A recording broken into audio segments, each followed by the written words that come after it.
Hello friends, तो आज हम लोग पढ़ेंगे रीजनिंग के महत्वपूर्ण क्वेश्चन जो कि एग्ज़ाम में आपको डायरेक्ट ऐसे ही क्वेश्चन देखने को हूबहू मिलेगा। तो चलिए बिना देरी किए हम लोग पहले क्वेश्चन को अच्छे तरीके से सीखते हैं कि कैसे हम लोग का क्वेश्चन सॉल्व हो रहा है। तो पहला क्वेश्चन है, दूसरी संख्या पहली संख्या से संबंधित है तो छठी संख्या पांचवी संख्या से संबंधित है, तो उसी प्रकार हम लोग को बीच वाला जो संख्या है इसको मान निकालना है। तो चलिए हम लोग सॉल्व करते हैं। तो ये दिया है 54 और 41। तो इसके कहने का मतलब ये है कि ऐसी कौन सी संख्या है जिसमें ये जोड़े घटाए गुणा भाग करे चाहे स्क्वायर करे क्यूब करे कि इसके बराबर आ जाए। तो हम लोग को ऐसे ही क्वेश्चन को सॉल्व करना है। तो देखिए, तो हम लोग इसका कर देंगे 5 का स्क्वायर और ये कर देंगे और इसका कर देंगे 4 का स्क्वायर। तो ये हो जाएगा 25 प्लस 16। तो जब 25 और 16 को जब हम लोग जोड़ेंगे तो हम लोग का ये मिल जाएगा 41, यानी कि इन दोनों का स्क्वायर करने पर हम लोग का ये आंसर आ रहा है, यानी कि 41 आ रहा है। तो चलिए इसको चेक करने के लिए पहले इसको भी देख लेते हैं कि ऐसा ये सही हो रहा है कि नहीं। तो 65 लिख लेते हैं, फिर 61, तो इसका स्क्वायर करते हैं तो 36, इसका स्क्वायर करेंगे तो हो जाएगा 25। तो इन दोनों को जोड़ देंगे तो हम लोग का हो जाएगा 36 और 25 61। ठीक, तो उसी प्रकार इसको देखते हैं 74 और यहाँ पे जो दिया है डैश, तो इसका कर लेंगे 7 सते 49 और ये हो गया 4 चौके 16 और दोनों को जोड़ देंगे तो ये हो जाएगा आपका 65। तो आंसर हो जाएगा आपका आंसर में सी, यानी कि आंसर आ जा रहा है आपका 65। तो ऐसे ही क्वेश्चन को सॉल्व करना है और ऐसे ही क्वेश्चन आपको एग्जाम में देखने को मिलेगा, क्योंकि ये जो मार्केट में जो अपडेट क्वेश्चन बन रही है बिल्कुल वैसे ही क्वेश्चन हम करा रहे हैं। अब देखिए नेक्स्ट क्वेश्चन जो हम लोग का है, उन संख्याओं का युग्म ज्ञात कीजिए जो दिए गए स्वरूप में उपर्युक्त होंगे। तो ये आपका दिया है 14 और 22, 49, 174 और 517। तो इसको हम लोग सॉल्व करने के लिए ध्यान दीजिए, ये रीजनिंग का क्वेश्चन है। तो ऐसा क्या करें कि यहाँ पे 22 आ जाए, फिर ऐसा क्या करें, एक पैटर्न में बिल्कुल चलना चाहिए, चाहे कोई भी पैटर्न हो, जोड़ने पर घटाने पर। और ऐसे क्वेश्चन को हम लोग बार बार ले रहे हैं क्योंकि ऐसे क्वेश्चन जब आप लोग बार बार प्रैक्टिस करेंगे तो अच्छे से समझ में आएगा कि हो क्या रहा है। ठीक है, तो सबसे पहले हम लोग क्या करते हैं कि इसका डिफरेंस देखते हैं। 14, 22, 49, 174, 512। ठीक, तो इसका सबसे पहले हम लोग डिफरेंस देखते हैं। तो इसका डिफरेंस जो है 14 और 22 के बीच में है +8 का डिफरेंस है। ठीक, अब यहाँ पे इसका कर देंगे क्यूब, यानी कि क्यूब होगा, 2 का क्यूब करेंगे तो हम लोग का 8 आ जाएगा। अब चलिए इसका डिफरेंस देखते हैं। तो 22 और 49 जो है, तो 49 में से 22 जब घटा देंगे तो हम लोग का हो जाएगा 27। ठीक, तो 27 का जब हम लोग करेंगे तो यहाँ पे देखेंगे तो ये हो रहा है 3 का क्यूब, यानी कि 3 तिली के 9 और 9 3 27। उसी तरह यहाँ पे देखेंगे तो देखिए यहाँ पे हम लोग 49 घटाएंगे 174 में से, तो ये हो जाएगा, यानी कि 14 में से 9 जा 5 और उसके बाद 16 में से 4 घट गया तो हम लोग का हो जाएगा 12, यानी कि 125। तो जब 25 का 125 का देखेंगे तो ये हो जाएगा आपका 25, यानी कि 5 का क्यूब हो रहा है। तो हम लोग एक चैन बन रहा है, देखिए 2 हो गया, 3 हो गया, 5 हो गया। ठीक, यानी अभाज्य क्रम बन रहा है, 2 3 5, फिर यहाँ पे आएगा 7, फिर उसके आगे जो आएगा 11। चलिए इसको भी एक बचा है, कर लेंगे, लेकिन हम लोग एग्ज़ाम में डायरेक्ट इतना पकड़ लेंगे तो अभाज्य क्रम का चयन बन रहा है। तो देखिए 512 में से 174 जब घटाएंगे तो हम लोग का हो जाएगा 343, यानी कि 12 में से क्या बोलते हैं 174 जब घटा रहे हैं तो हम लोग का हो जा रहा है 512, सॉरी माफ़ कीजिएगा, ये जो है यहाँ पे चैन बनना चाहिए ना, 17 का 343 होता है, तो ये 517 होना चाहिए।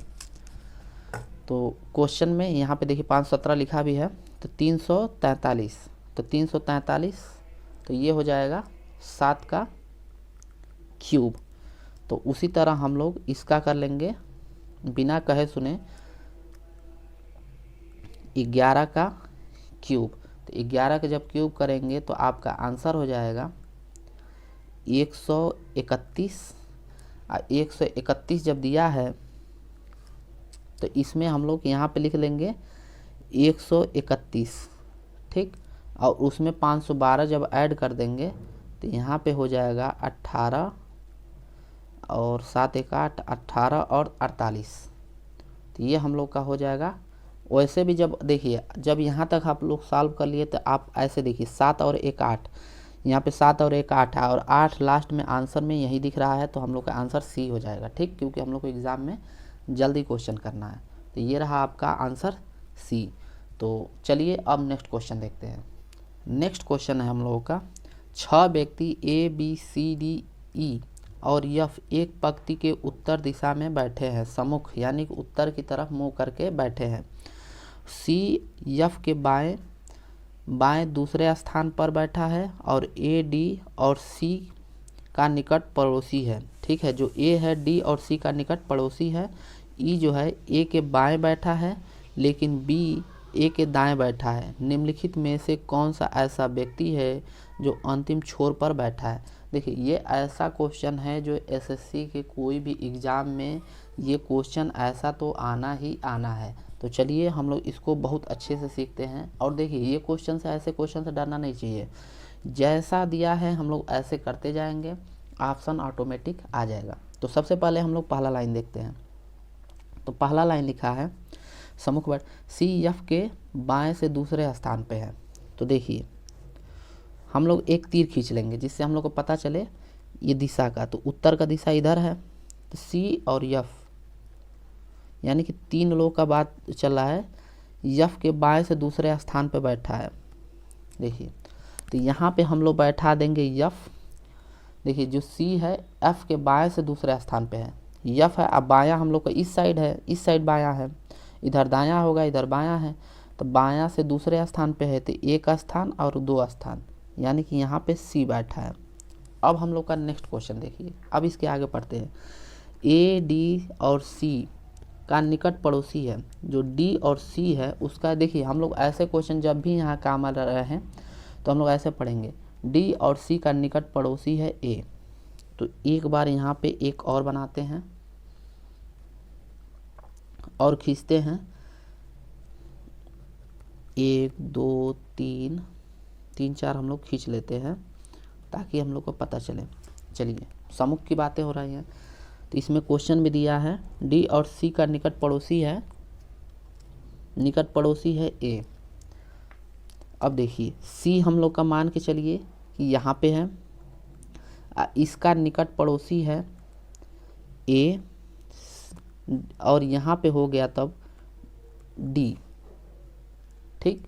क्योंकि डी और सी का निकट पड़ोसी है ये, तो इसका निकट पड़ोसी ये हो गया और ये बाएं से ये हो गया, ठीक। इधर से भी निकट पड़ोसी सी का भी हो गया। अब नेक्स्ट क्वेश्चन क्या कहा है देखिए, ए के बाएं ओर,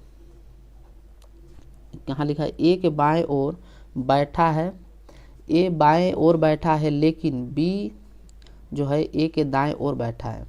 अब यहाँ पे एक और बना लेते हैं ताकि हम लोग को बिल्कुल स्पष्ट हो जाए।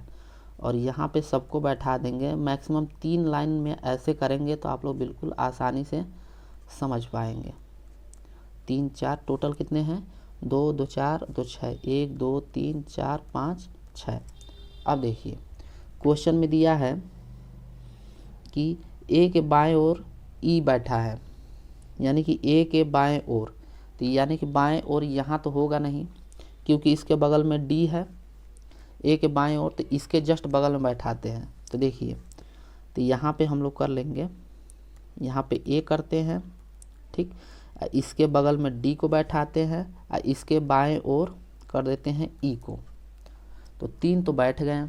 अब देखिए क्वेश्चन अब नेक्स्ट क्या दिया है, ए के दाएं ओर बैठा है, ए के दाएं बैठा है ए, यानी कि ए के जो दाएं है, दाएं इस साइड होगा, तो बैठा है आपका ए के दाएं ओर बैठा है क्या, बी बैठा है। चलिए ये भी बैठ गया। अब जो हम लोग निम्नलिखित में से कौन सा व्यक्ति अंतिम छोर पे बैठा है। तो यहाँ पे देखिएगा थोड़ा सा, यहाँ पे देखिए सी के बगल में जो है हम लोग का क्या बोलते हैं, सी के जस्ट बगल में ए है, तो यहाँ पे सी होगा, तो यहाँ पे बी होगा, और जो बच रहा है यफ, तो यफ सबसे। तो अब निम्नलिखित में से कौन सा व्यक्ति अंतिम छोर पर बैठा है, तो अंतिम छोर पर देखिए यफ बैठा है और ई बैठा है, तो हम लोग का आंसर में हो जाएगा ई और यफ, यानी कि आंसर नंबर है डी सही है। अब चलिए नेक्स्ट क्वेश्चन पे देखते हैं। तो नेक्स्ट क्वेश्चन है हम लोगों का, निम्नलिखित प्रश्नों में दिए गए विकल्पों में से शब्द अक्षर संख्या युग्म कौन सा है, यानी कि इसमें से विषम युग्म, इनमें से विषम युग्म ढूंढना है। तो विषम युग्म समझने के लिए आप लोग सबसे पहले देखिए, ऐसे समझ लीजिए, ये आपका होता है 3 डायमेंशनल, यानी कि 3D होता है, और ये होता है, ये भी आपका आयत भी होता है 3D होता है, और वृत्त भी होता है आपका 3D होता है। अब 3D समझने के लिए देखिए, आप ऐसे दिखेंगे तो उसका पिछला छोर भी दिखेगा, ऐसे समझ सकते हैं कि 3D समझने के लिए पिछला छोर भी दिखेगा। लेकिन जो गोला होता है, वृत्त भी देखेंगे तो वृत्त गोल होता है, जैसे वृत्त पृथ्वी जैसे ऐसे रहेगा, और आपको जैसे वृत्त जो देखेंगे तो आपको पीछे की तरफ घुमाएंगे ऐसे दिखेगा 3D टाइप का, मतलब उठा उठा दिखेगा। लेकिन जो गोला होता है बिल्कुल ऐसे ही होता है ना, उसके पीछे आप लोग देख ही नहीं सकते हैं। तो ये हम लोग का विषम जो हो गया गोला होता है। ठीक, तो उम्मीद करते हैं दोस्तों आप लोगों को क्लास बिल्कुल अच्छे समझ में आ रहा होगा, और ये बिल्कुल लेटेस्ट पैटर्न पे क्वेश्चन चल रहे हैं जो मार्केट में आपको आ रहे हैं, जो लेटेस्ट जितनी बुक है पब्लिश हो रही हैं उसमें से जो लेटेस्ट पैटर्न पे क्वेश्चन बन रहा है आपको देखने को हो सकता है कि हूबहू क्वेश्चन आपको एग्ज़ाम में ऐसे ही देखने को, बिल्कुल ऐसे ही जो क्वेश्चन है ऐसे ही देखने को मिल जाए। ठीक है, कोई चेंजिंग भी ना हो, एक वर्ड भी ना चेंजिंग हो, ऐसे बिल्कुल आपको देखने को मिल सकता है। तो चलिए, तब तक के लिए ऐसे ही क्वेश्चन सीखने के लिए, डेली नया क्वेश्चन सीखने के लिए चैनल को सब्सक्राइब कर लें और बेल आइकन को प्रेस कर लें, ताकि नोटिफिकेशन जब भी आए तो आप पूरा क्लास को अच्छे से पढ़ सके। तो चलिए आज के लिए इतना ही, मिलते हैं नेक्स्ट क्लास में, तब तक के लिए दोस्तों धन्यवाद।